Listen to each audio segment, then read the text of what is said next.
Good evening, everyone. So today we're going to tackle about how to become worthy. We'll tackle some questions related to becoming worthy or ready to be in a romantic relationship with someone. As the tagline goes, are you the one you're waiting for? Waiting for? Now, here are the questions to ponder. Why do we engage in a romantic relationship? What are we getting into? What needs to be done? And are you ready for it? Now, we just want to present the definition of words. These words are important because it builds a foundation wherein where we want to bring you to. So let's start with the basics. Family. What is a family? A family is a fundamental social group in society, typically consisting of one or two parents and children. So next to that is society, in which we live in. It refers to a group of people who live in a definable territory and share the same culture, typically subject to the same political authority and dominant culture expectations. Now, these two words are the basics of what we have now. So in our country and a society. And before one can start a society in which we live in, it will start from a family. And a family will start from what? From a romantic relationship. It starts from a little spark and then it eventually evolves into something bigger than us. So that's why we place those words, the importance of those words. Now, with those said, let's go into statistics and let's see facts about relationships and age and etc. So here are some statistics. So what you can see is data coming from the Philippine Statistics Authority. As what you can see there, you can see that under age 15 to 19, people are getting registered to get married. Okay, and also we can see that the highest range of age is from 25 to 29 years old. And with that, we can see um, on the next slide as well is that based on the previous slides, we can see that from those under 20 years old, those people are most, majority of them are getting divorced. So women with 27.6% and men with 11.7%, while the 25 to 29 range, we can see that it's only 16.4% of them who are filing a divorce. And as we can see on the table, um, on the statistics based from Philippine Statistics of Authority, those people who file for who get married at the age of 35 to 39 only has 5.1%, meaning the the the older you get, when you enter marriage, the lower, the chances for you to get divorced based on statistics. And we can also see that on this we can see what are the risks, what increases your risk of divorce. So let's just run through this. So people are more likely to divorce the younger they were when they got married. That's what was the shown during the in the statistics. And the more of your co-workers who are the opposite sex, the higher your risk of divorce. Having friends, family members, or co-workers who are recently divorced, so maybe factors, environmentally, it could affect your decision. Living in an area with a high concentration of conservative or evangelical Protestants, higher spending on both the engagement rings and wedding has been linked to shorter marriage duration because, maybe because of the spending habits in just preparing for the wedding itself, not for the lifetime commitment. And not marrying someone close to your own age increases also your risk of divorce. Aside from that, so we can also take a look on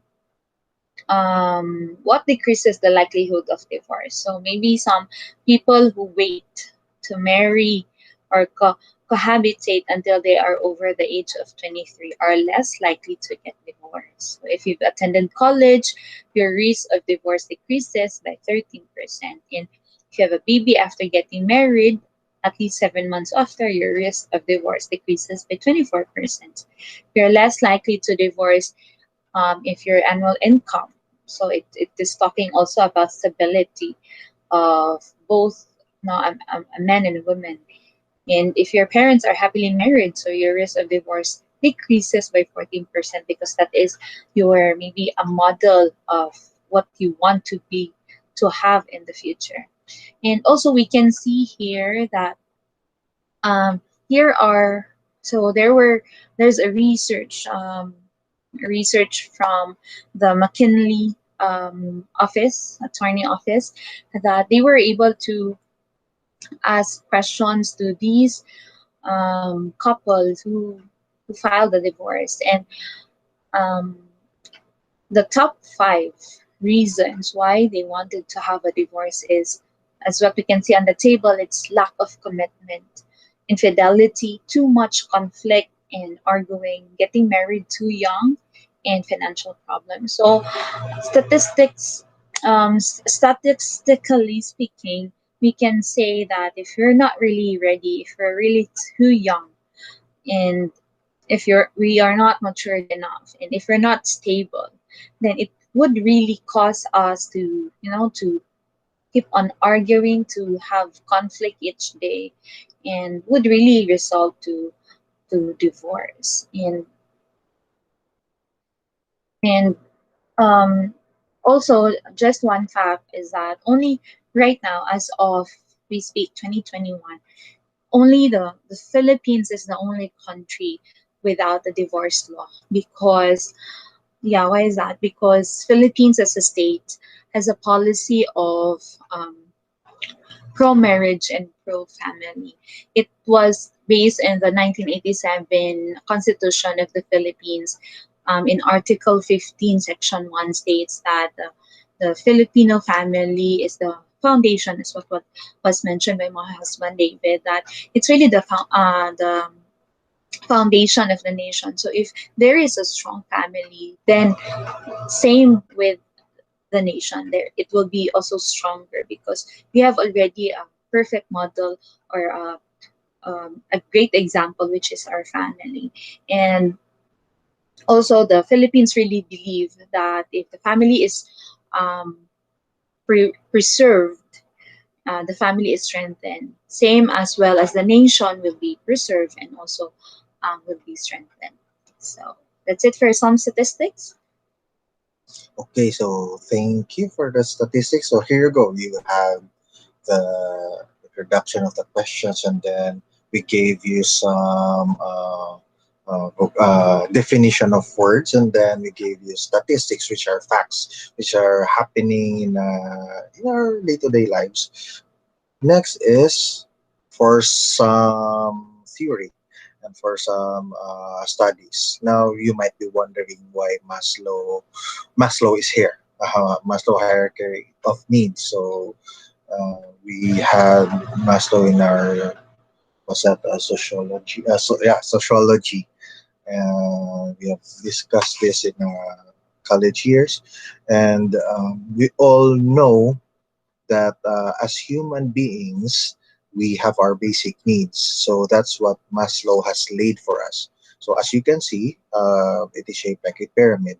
So whenever we see a pyramid, it represents a structure. So it has a base and it has a tip. So for us human beings, our first basic needs are the physiological needs: air, water, food, shelter, sleep, clothing, and reproduction. And next is we have the safety, personal security, employment, resources, health, and property. So next is love. and belonging, friendship, intimacy, family, sense of connection. And then after that is this esteem, respect, self status recognition, strength, freedom, and then self actualization, desire to become the most that one can be. So we won't dig further in that, but what we're trying to establish is that as a human being, we have these needs that we need to get one after the other. So it's basically first physiological safety, love, and etc. So that we would have that order in our life. So next is, let's go to the question. Why do we engage in a romantic relationship? Next, as what we have saw, feel it is to fill our human needs based on the Maslow's hierarchy. Next is procreation, continuation of our species. Next is partner. We long to have a partner, help in times of need. Next, what are we getting into? So if you observe, we're moving already to the questions one by one because we have already given you the foundation, the facts, and the statistics. So we're just trying to fill in the blanks already. So first, what are we getting into? We are getting into commitment. Through ups and downs, you will be there for your partner once you get married. Next, even though rough winds and waves will come, you'll still be in the boat together. Walang iwanan. Next is responsibility. You have to make sure that you provide what your partner needs, especially to the guys. Do you have a work already? Can you provide food on the table? For the women out there, can you support your husband in everything that he needs, physically, emotionally, spiritually?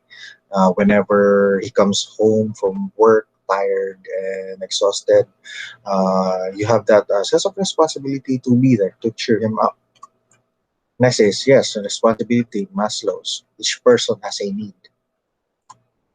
Covenant, the sanctity of marriage. We all know that. We all have that idea about the sanctity of marriage. We don't have to go into detail into that. And basing on that, it is a design of God, procreation and companionship. Now, what needs to be done? Next, can you provide? So, you should provide. Where will you get your day to day meals? Where will you live? Will you be able to provide what he or she wants?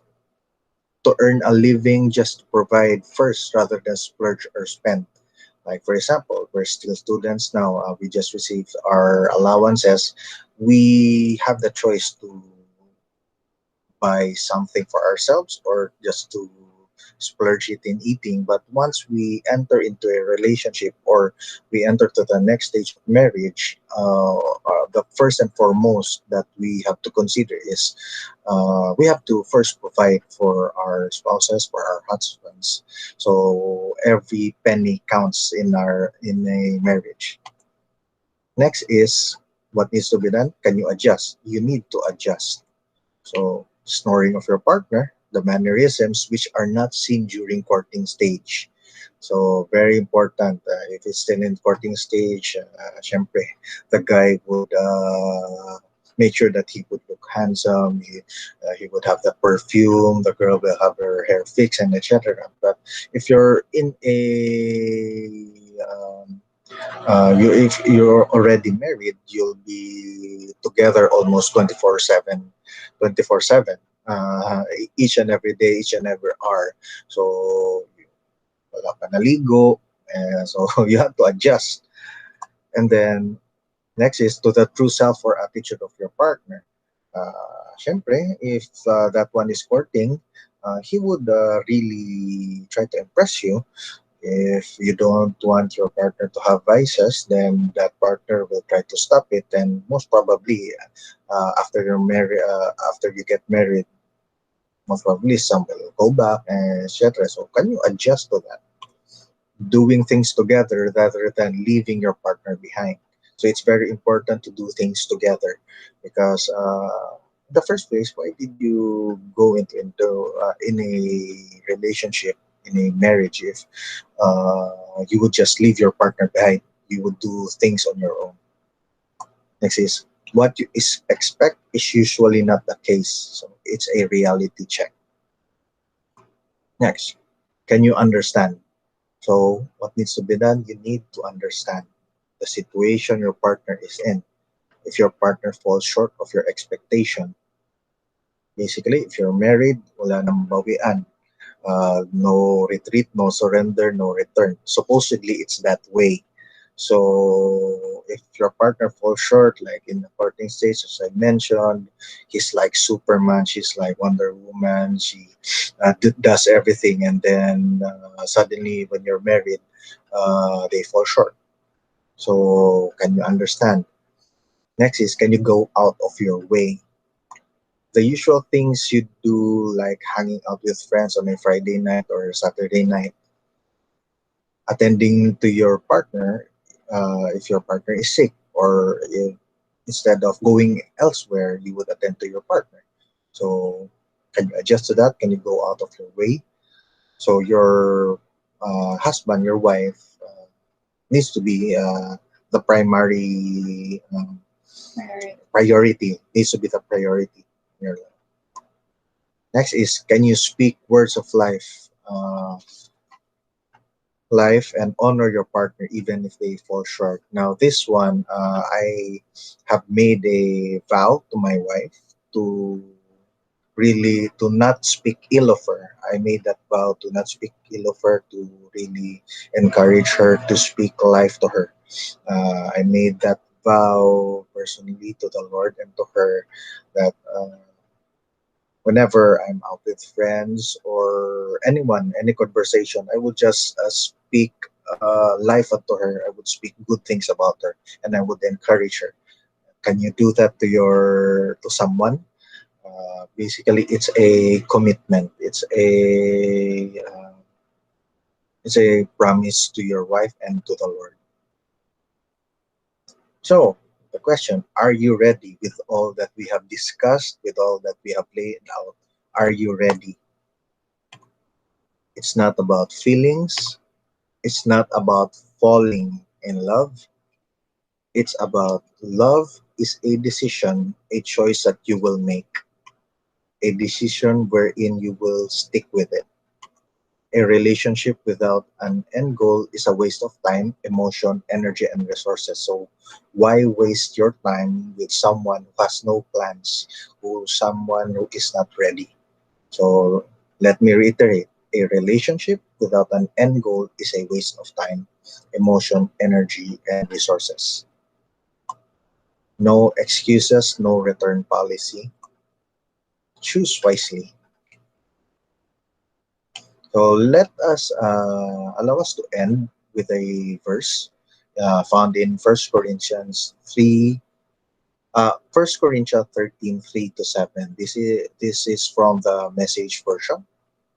So love never gives up, meaning commitment. Love cares for others than for self. Sacrifice. Love doesn't want what it doesn't have. Contentment. Love doesn't strut, doesn't have a swelled head, not conceited or arrogant. It is humble, doesn't force itself on others. It is understanding, isn't always me first, uh, doesn't fly off the handle, doesn't lose control in an angry way. So it's understanding, it has self-control, doesn't keep score of the sins of others, doesn't keep a record of wrongs, thus it is forgiving, doesn't revel when others grovel, doesn't enjoy the downfall of others. It always helps your partner. Takes pleasure in the flowering truth. So truth will prevail, truth and goodness. Puts up with anything. It is patient.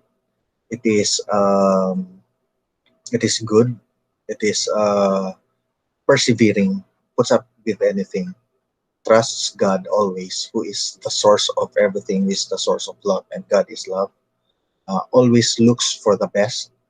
So, as what I've said, uh, in my vow, I would just speak life and honor to my partner, to my wife, because it always looks at the best, never looks back, but keeps going to the end. So, with that, thank you for the time that you have given to us. We hope that we have imparted something. You have learned something from what we have shared today. Yes, and hopefully you will be making the right decision, choosing the right partner. Trust God, pray to Him that when the right time comes, He will provide what you need and what's your heart's desire. So, again, are you the one you are waiting for? Waiting for? I hope so. Bye.